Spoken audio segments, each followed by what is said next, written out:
இப்போ தம்பி வந்து சாதாரண ஆள்னு யாரும் நினச்சாங்கன்னா அவன் மாதிரி முட்டா உலகத்தில் ஒன்றும் இருக்க முடியாது. தலைவர் பிரபாகரனால் பயிற்றுவிக்கப்பட்டவர் தான் தம்பி சீமான். இது பல பேருக்கு தெரியல. சீமான் சார்ட்ட சொல்லுங்க எங்கள் போராட்டத்தை எடுத்துட்டு போ சொல்லின்னு. இது என்னதோ மரண வாக்கு மூலம். அதுக்கு என்ன முக்கியத்துவம் கொடுக்கணுங்கிறத நான் சொல்லிட்டேன். கருணாவை காட்டிலும் கேவலமாக நடந்த ஒரு காரணத்தினால நாங்கள் விளக்குவோம். அது தெரிஞ்சுக்கோங்க. நீங்கள் கொஞ்சம் விவரமாக அவன் ஜூனியரு என் கூட தான் கேஸில் வந்தான்னு ஆர்கியூ பண்ணிட்டு தான் என் கூட நிற்பேன். கேஸ் கட்டு இதெல்லாம் தூக்கிட்டு நிற்கிறவன். இன்று மாவீரர் நாள். பெருத்த ஒரு கனத்த இதயத்துடன் நான் இங்கு பேச வந்திருக்கின்றேன். மாவீரர்கள் தன் இனத்திற்காக, தன் மக்களுக்காக அவர்கள் சுதந்திர காற்றை சுவாசிக்க வேண்டும் என்ற ஒரு லட்சியத்திற்காக தங்களது இன்னுயிரை ஈன்றவர்கள். அவர்களை நினைவுகூரும் இந்த நாளை நாமெல்லாம் அவர்களுக்கு பெருமை சேர்க்கும் வகையில் ஈகச்சுடரேற்றி நாம் அவர்களுக்கு மரியாதை செலுத்தி வருகின்றோம். இந்த மாவீரர்கள் அவர்கள் யார்னா நமது ஒரு அதாவது அம்மா அப்பா அக்கா தங்கச்சி பிள்ளை எல்லாத்தையும் மறந்து தனது தாயக பூமியின் விடுதலைக்காக எல்லாத்தையும் மறந்து எல்லாத்தையும் விட்டு பிரிந்து அவங்க போய் போராட்டத்தில் இணைந்து போராடி மடிந்துள்ளார்கள்.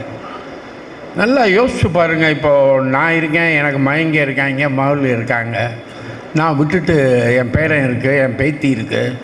நான் விட்டுட்டு போய் அவங்க செத்தா சாகுறாங்க, பொழைச்சா பொழைகிறாங்க அப்படி நினச்சிட்டு நம்ம நாட்டிற்காக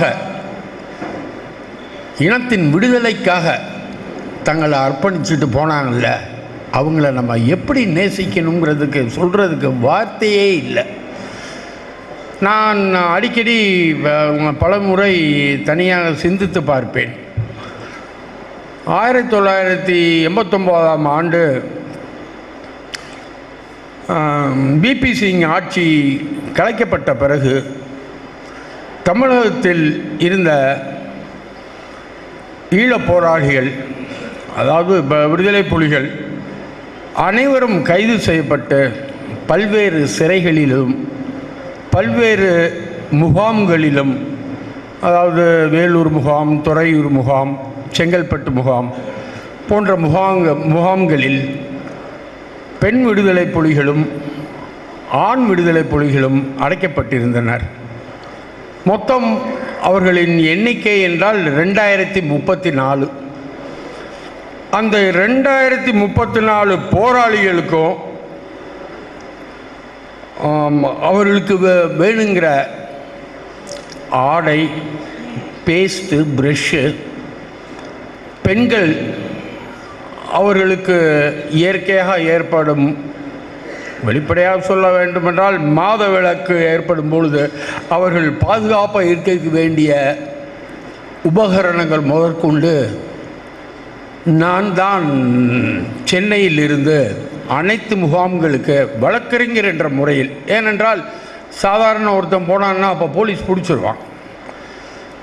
நான் தான் எல்லாரையும் கொடுத்து மாதம் ஒவ்வொருத்தவங்களுக்கும் ஒரு 60 ரூபா மணி ஆர்டர் அனுப்புவோம். 1989 என் பேரில் தான் போகும் சந்திரசேகர் வழக்கறிஞர்னு. அப்படி நம்ம கண்ணும் கருத்துமாக அவர்களுக்காக நம்ம உதவினோம். நம்ம அந்த 2034 பேரில் 1500 பேர் வந்து மாவீரர்கள் ஆயிட்டாங்க. அவர்களெல்லாம் நான் சந்திக்கிறப்போ வந்து ரொம்ப பிரியமாக பேசுவாங்க.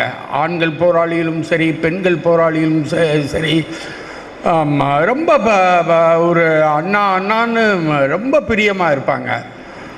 அவங்களெல்லாம் இழந்த அந்த நினைவு வந்து இப்போ நானும் வந்து ஒரு முதியவன் 60 வயசுக்கு மேலே ஆனதுனால அதெல்லாம் நினச்சி சிந்திச்சு பார்க்குறேன். நம்மெல்லாம் 60 வயசு வரைக்கும் இன்னமும் சும்மா அவங்க உட்காந்துட்டு இருக்க மேடா. அவங்கெல்லாம் வந்து 18, 16, 20 வயசில் தங்களோட உயிரை இனத்தின் விடுதலைக்காக, தாயக விடுதலைக்காக உயிர் தியாகம் பண்ணி இப்படி இறந்து போயிருக்காங்களேன்னு நினைக்கிறப்போ நான் அந்த மாவீரர்களுக்கு எப்படி அஞ்சலி செலுத்துவதுங்கிறதே என்னால் நினைக்க முடியவில்லை. உதாரணத்துக்கு எடுத்தீங்கன்னா 2004 நானும் ஈழத்திற்கு சென்றேன். நானும் அப்போது தம்பி சேரலாதன் ஒருத்தர் இருப்பார். அவர் ரொம்ப ஒரு விளையாட்டு பிள்ளையாக இருப்பார். அவர் கலை பண்பாட்டு கழக தலைவர் பொறுப்பில் இருந்தார். தம்பி சீமான் அவர்களுக்கு மிகவும் நெருக்கமானவர். தம்பி சீமான் அவர்கள் இங்கு சென்ற பொழுதும் அவர்தான் சீமான் அவர்களுடன் இருந்து சீமானை நன்றாக கவனித்து கொண்டவர். அவர் தான் என்னையும் ஒரு 20 நாள் இருந்தேன் நான்.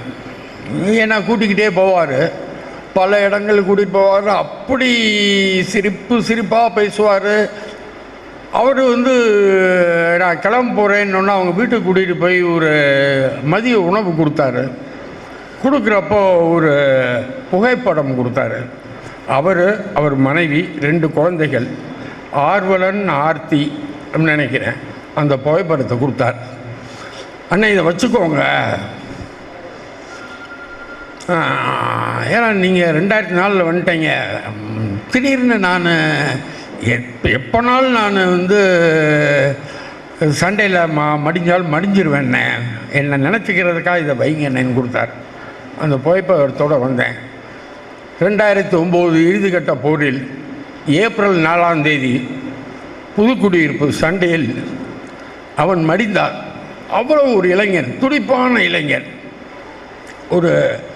அதெல்லாம் இப்போ வந்து இன்றைக்கி நான் காலையிலேருந்து எண்ணி பார்த்துட்டே இருந்தேன். ஐயோ அவன் செத்துட்டானே, டாகூர் செத்தானே, அவன் டெலிகம்யூனிகேஷன் சீஃப். எல்லோரும் இப்படி சண்டைக்காக பண்ணியிருக்காங்களே இந்த மாவீரர் தினத்தில். அப்படி தனது சுய வாழ்க்கைக்கு முக்கியத்துவம் கொடுக்காமல் நாட்டிற்காக, நாட்டின் விடுதலைக்காக, நாட்டு மக்கள் சுதந்திர காற்றை சுவாசிக்க வேண்டும் என்ற ஒரே காரணத்திற்காக அண்ணன் பிரபாகரன் அவர்கள் தலைமையில் அவங்க போரிட்டு உயிரை வந்து மாய்த்திருக்கிறாங்க. நம்ம வந்து இந்த நேரத்தில் வந்து நம்ம வந்து இதெல்லாம் நினைச்சு தமிழகத்தில் வாழும் தமிழர்களாகிய நாம் ஈழத்தில் நடந்த அந்த படுகொலை இதையெல்லாம் நாம் மனதில் கொண்டு நாம் அவர்களுக்கு உரிய ஈகை வணக்கங்கள்லாம் நாம் செலுத்தி வருகின்றோம். இதில் ஒரு சில இதை நான் ஒரு 2 நிமிடத்தில் நான் சொல்லி முடிக்கின்றேன். இதில் வந்து இப்போ தம்பி வந்து சாதாரண ஆள்னு யாரும் நினச்சாங்கன்னா அவன் மாதிரி முட்டா பைய உலகத்தில் ஒன்றும் இருக்க முடியாது.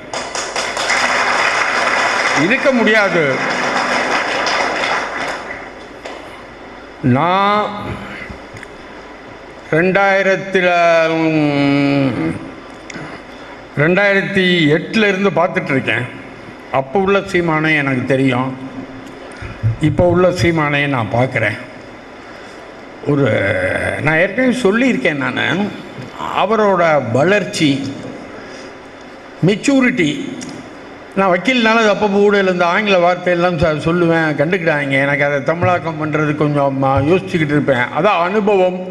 அவரோட இதெல்லாம் பார்க்குறப்போ ஒரு முதிர்ந்த தலைவர் அந்த ஸ்டேட்டஸ், அந்த அந்தஸ்தை தாண்டி விட்டார். அவர் வந்து தலைவர் பிரபாகரனை சந்தித்து அவருடனே கூட இருந்து அவரது அரசியலை கற்றுக்கொண்டு அண்ணன் தம்பி சீமான் அவர்களிடம் பல விடயங்களை பேசி எப்படி ஒரு போராட்டம் இருக்கணும், எப்படி ஒரு போராட்டத்தை வெல்லலாம், எப்படி அரசியல்ங்கிறது என்ன, அனைத்தும் தலைவர் பிரபாகரனால் பயிற்றுவிக்கப்பட்டவர் தான் தம்பி சீமான். இது பல பேருக்கு தெரியல, என் போன்றவருக்கு தெரியும். ஏனென்றால் நான் நெருங்கிய தொடர்பு உடையவன். அண்ணனுக்கு ரொம்ப என்னையும் நல்லா தெரியும். நான் அண்ணனையும் போய் சந்திச்சு தானே வந்தேன் நான். அதனால் தம்பியோட இதங்க இவன் சும்மா அங்கே உள்ள ஒரு போக்கத்தவர்கள் சும்மா இவர் போனார் ஆமக்கறி ஈமக்கறின்னு சும்மா ஒரு பிச்சைக்காரத்தனமாக கொச்சப்படுத்துகிறாங்க. அண்ணன் அறிவுபூர்வமாக அதன் வெளிப்பாடு தான் இறுதிக்கட்ட போரில் தான் சாவதற்கு ஒரு நாள் முன்னாடி எப்போவும் டையிங் டிக்ளரேஷன் ஒன்று இருக்கும் எங்களோட இதில், மரண வாக்குமூலம்னு வக்கீலுங்கிற முறையில் சொல்கிறேன். அப்போ சாகுறப்ப எவனுமே உண்மையைத்தான் பேசுவேன். அதனால தான் அந்த வாக்குமூலத்துக்கு மிக முக்கியத்துவம் கொடுப்பார்கள். கோர்ட்டே கொடுக்கும், மரண வாக்குமூலம் கொடுத்துருக்கேன். அது மாதிரி நம்ம சகோதரர் சூசை அவர்கள், கடற்புலி தலைவர், தான் சாவதற்கு முதல் நாள் 16ஆம் தேதி அலைபேசியில் அழைத்து, சீமானின் தம்பி தான் அவன், சீமானால் வளர்க்கப்பட்ட, சீமானால் ஈழத்துக்கு அனுப்பப்பட்ட ஒரு பையனோட அவருக்கு தொடர்பு இருந்துச்சு. அவன்கிட்ட பேசுகிறாரு சூசை. என்ன சொல்கிறாரு, நாங்கள் தமிழை நாங்கள் விடமாட்டோம், நாங்கள் கடைசியில் போராடி வரைக்கும் சாவோம், ஆனால் சீமான் சார்ட்ட சொல்லுங்கள் எங்கள் போராட்டத்தை எடுத்துட்டு சொல்லின்னு. இது என்னதோ மரண வாக்குமூலம், அதுக்கு என்ன முக்கியத்துவம் கொடுக்கணுங்கிறத நான் சொல்லிட்டேன். நான் சட்டமே அதான் சொல்லுது. மனசார ஒரு முறை இல்லை, பல முறை. இது அண்ணன் எப்போவுமே வயர்லெஸ்ல எல்லாம் யார்கிட்டையும் பேச மாட்டார். இது வரைக்கும் அவர் பேசினதே இல்லை. ஒரு தலைவர் அப்படி என்கிட்ட பேசினார், அங்கே சொன்னார்னு சொன்னால் நம்பாதீங்க, அது பொய். அண்ணன் பேச மாட்டாங்க. சூசை பேசுகிறாருன்னா அண்ணனோட மனசில் உள்ள வெளிப்பாடு தான் அது. ஆகையால் தம்பி கையில் தான் போராட்டத்தை எடுத்துக்கிட சொல்லி மக்கள் அண்ணன் விரும்பினாங்க. நீங்கள் இந்த காலகட்டத்தில் வெளிநாட்டில் வாழும் தமிழர்கள், ஈழத்தமிழர்கள்னே சொல்லலாம். நான் எனக்கு அப்படி சொல்லவே இதாக இருந்துச்சு. நம்ம தமிழர்கள், நம்ம தொப்புள்குடி உறவுகள் தான் நான் நினச்சிட்டு இருப்பேன். இன்னமும் அப்படி தான் நினைப்பேன், நாளையும் அப்படி தான் வச்சுருப்பேன். அவர்கள் இப்போ புதுசாக ஆலோசனைகள்லாம் சொல்ல ஆரம்பிச்சிட்டாங்க. கடந்த ஒரு மாதமாக எனக்கு அலைபேசியில் அழைக்கிறது, நான் அப்பப்போ அங்கிட்டு இங்கிட்டு போவேன், வெளிநாட்டுக்கு போவேன். எனக்கு நிறையா நண்பர்கள்லாம் இருக்காங்க, ஈழ நண்பர்களும் நிறையா இருக்காங்க. எனக்கு முன்னாள் புலிகள் இருப்பாங்க, நான் போய் பார்ப்பேன் வருவேன். தம்பிக்கு எல்லாம் சொல்லியிருக்கேன், தம்பிக்கும் தெரியும். அவரெல்லாம் அலைபேசியில் அழைச்சி, என்ன நீங்கள் என்ன இப்படி உங்கள் கட்சியில் இப்படி யாரை நினச்சாலும் விளக்குறீங்க, சர்வாதிகாரம் அது இதுன்னாங்க. நான் சொன்னேன், யோ எங்கள் கட்சி தம்பி சீமானால் ஆரம்பிக்கப்பட்டு சிறப்பாக வளர்ந்து கொண்டிருக்க கட்சி, நீங்கள் முடிஞ்சால் உங்களோட தார்மீக ஆதரவை கொடுங்க. அப்படி இல்லை என்றால் நீங்கள் பேசாமல் இருங்க. எங்கள் வளர்ச்சிக்கு முட்டுக்கட்டையாக இருக்காதீங்க. அவங்களால கொடுக்கவும் முடியாது முட்டுக்கட்டையாக. நான் ஏன் இந்த கூட்டத்தில் இதை நான் சொல்கிறேங்கன்னா, இது நம்ம பாக்கியராஜ் சொன்னார் எனக்கு, இது நேரலையாக வெளிநாட்டு மக்கள்லாம் பார்ப்பாங்க, உலகம் முழுவதுமாக போகுங்கிறதுனால அவங்களுக்கு சொல்லணுங்கிறதுக்காக நான் சொல்கிறேன். தெரிஞ்சுக்கோங்க, எங்களுக்கு நாங்கள் உங்களை மதிக்கின்றோம். நீங்கள் தமிழர்கள், எங்களது தொப்புள் கொடி உறவுகள். உங்களை நாங்கள் மனதார உங்களுக்காக சேர்ந்து தான் நாங்கள் போராடுறோம். நம்ம கட்சி ஆரம்பித்ததே 2009. இது அந்த ஈழத்தில் ஏற்பட்ட அவலத்தோட தாக்கத்தினால தானே நம்ம ஆரம்பித்தோம். நம்ம அதெல்லாம் அவங்க புரிஞ்சுக்கிடாம அண்ணே என்னண்ணே இப்படி நீங்கள் விளைக்கிறீங்க, இப்படி இது பண்ணுறீங்க, அவர் நல்லா பேசினார், அவர் இதே பேசுகிறவெல்லாம் தலைவன் ஆக முடியுமாடா? என்னங்களா நினச்சிட்டு இருக்கீங்க? நல்லா பேசி நீ வெளிநாட்டில் இருப்ப, வேலை பார்க்குறவன் ரோட்டுக்கு ரோடு போய் கொடியேற்றுறவன் அதை பண்ணுறவன் எல்லாம் நாங்கள். இவங்க போய் வெளிநாட்டில் போய் பேசிட்டு வந்துடுவாங்கன்னா இவங்களை விளக்குனா அங்கே இருந்து என்ன விளக்கி விட்டீங்க? நீ யாரா கேட்க? எங்களுக்கு தெரியும்டா எவனை விளக்கணும் இதோ பண்ணணும்னு. நான் ஒன்று கேட்குறேன், எங்கள் அண்ணன் பிரபாகர் அண்ணன் கருணாவை விளக்குனார்ல, உங்கள் ஒருத்தனுக்கு தைரியமாக இருந்துச்சாடா ஏன்டா விளக்கினேன்னு கேட்டீங்களாடா? கருணாவை காட்டிலும் கேவலமாக நடந்த ஒரு காரணத்தினால நாங்கள் விளக்குவோம். அது தெரிஞ்சுக்கோங்க. நீங்கள் என்னவோ அவர் மேடையில் பேசிட்டு போனால் நாங்கள் சரி அவர் நல்லா பேசுகிறாரு நீங்கள் கைதட்டிடுவீங்க எல்லாரும். உடனே அவரை விளக்கக்கூடாது, அவர் இருந்தால் கட்சி, அவர் இல்லைன்னா இப்போ என்ன கட்சி குச்சி ஆயிடுச்சா? என்னங்கடா இதெல்லாம் தம்பியோட வார்த்தை. அவரோட உட்காந்து பேசிட்டு இந்த குச்சி கட்சி இதெல்லாம்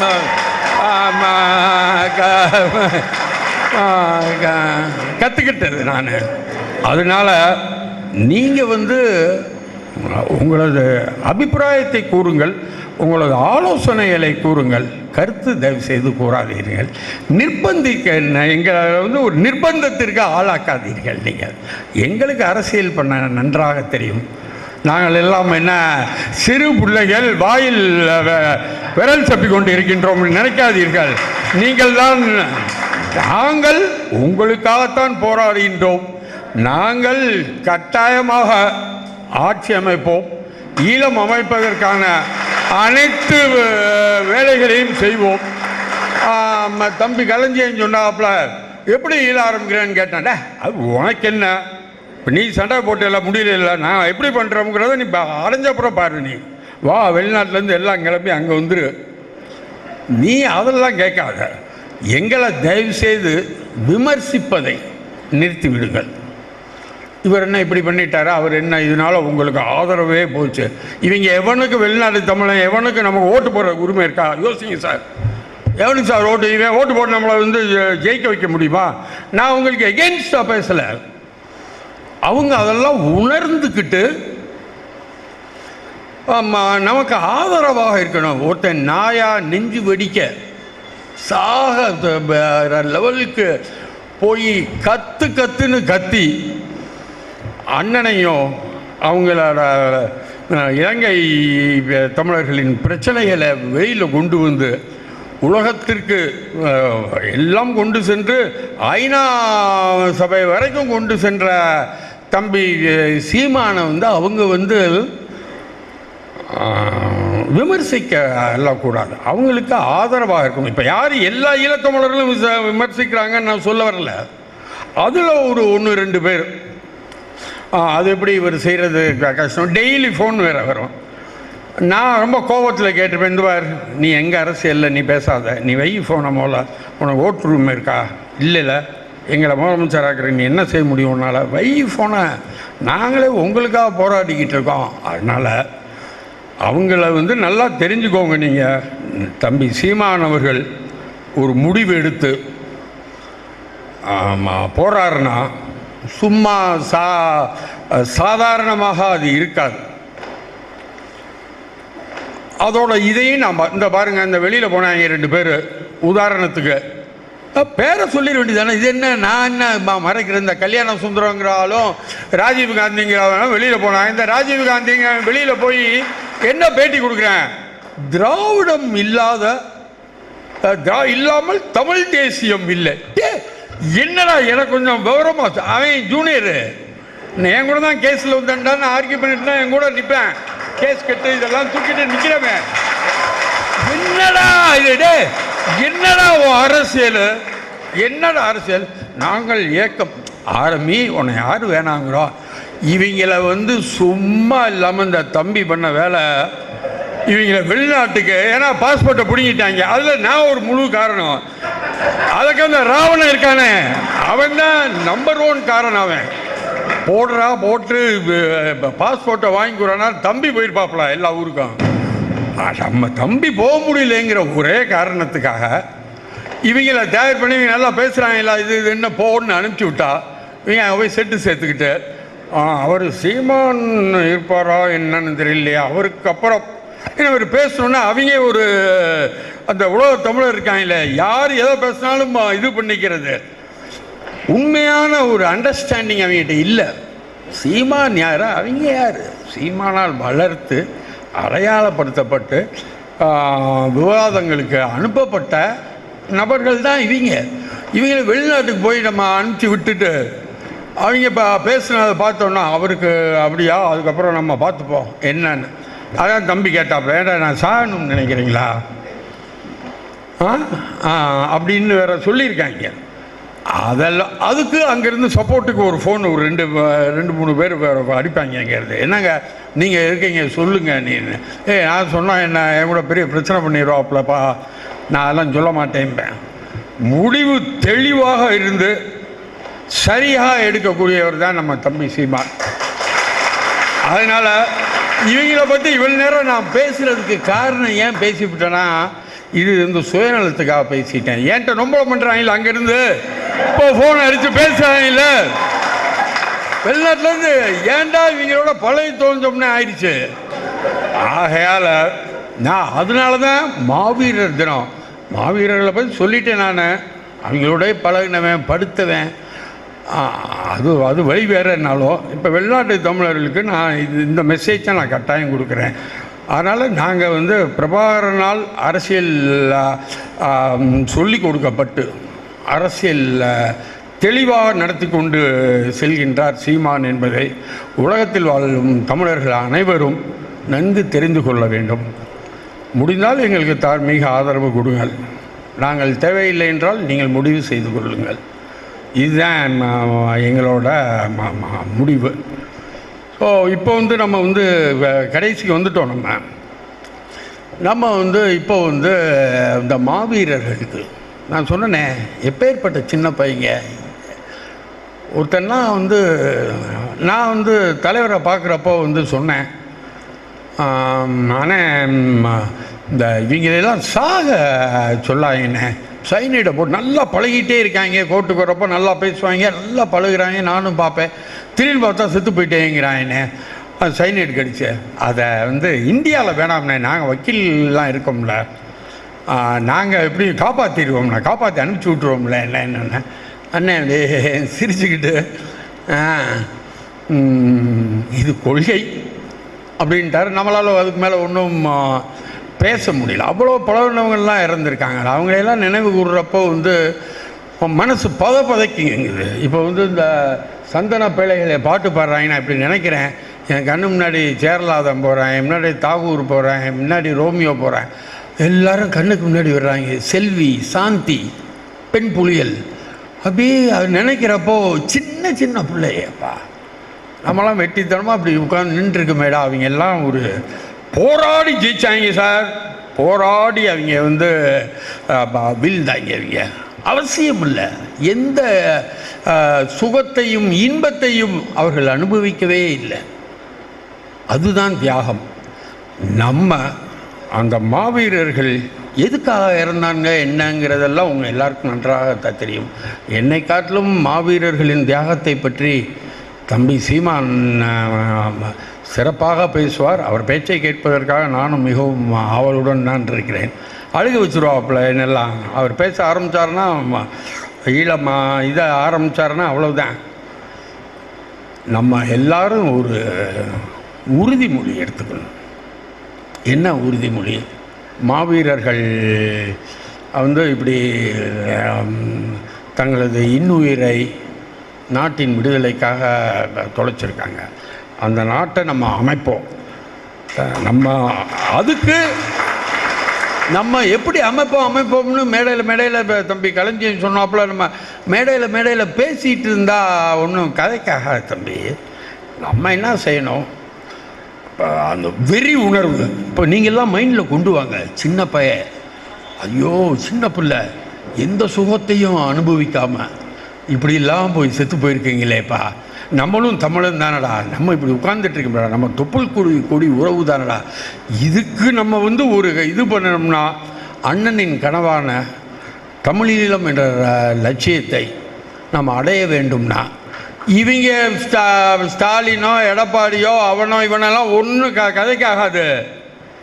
அதற்குன்னு கிளம்பி வந்திருக்கிற நம்ம தம்பி சீமானால் தான் முடியும். அதற்கான வேலையை நீ கொண்டு வா. இப்போ நீ ஒவ்வொரு வேலையை பார்க்குறப்போ எப்படி உன் மைண்ட் செட் வேணும்னா, இதை நான் பல மேடையில் சொல்லியிருக்கேன். நம்ம மேடையில் இப்படிலாம் உட்காந்து பேசிட்டு கேட்டுட்டு கை தட்டிட்டு சீமா நல்லா பேசினாரு அப்படின்ட்டு போயிட்டே இருப்பீங்க. அப்புறம் ஒரு முன்னேற்றமே இருக்காது.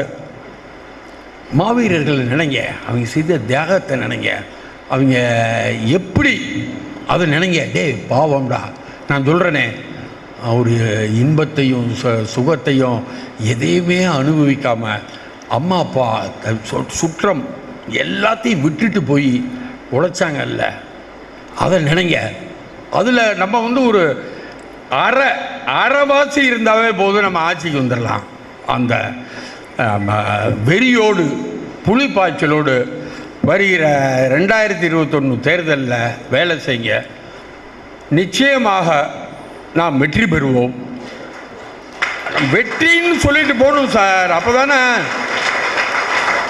அடிக்கணும்னா அடிப்போம்டா நாங்கள் அப்படின்னு நீங்கள் போங்க. நீங்கள் எல்லாம் சிறப்பாக செயல்படுங்க. என் போன்றவர்கள்லாம் நாங்கள்லாம் தம்பி கூட எனது ஆயுள் முடியும் வரை நான் தம்பி கூட தான் இருப்பேன். நான் அதில் எந்த மாற்றமும் இருக்காது. நீங்கள் எல்லாம் தம்பிக்கு உறுதுணையாக இருந்து நானும் உறுதுணையாக இருப்பேன். எல்லாரும் இருந்து அவரை அதிகார செலுத்தக்கூடிய இடத்தில் அமர வைக்க வேண்டும்னு உங்களை எல்லாம் இந்த மாவீரர் நாள்களில் தாழ்மையுடன் கேட்டுக்கொண்டு விடைபெறுகிறேன். நன்றி, வணக்கம். நாம் தமிழர்.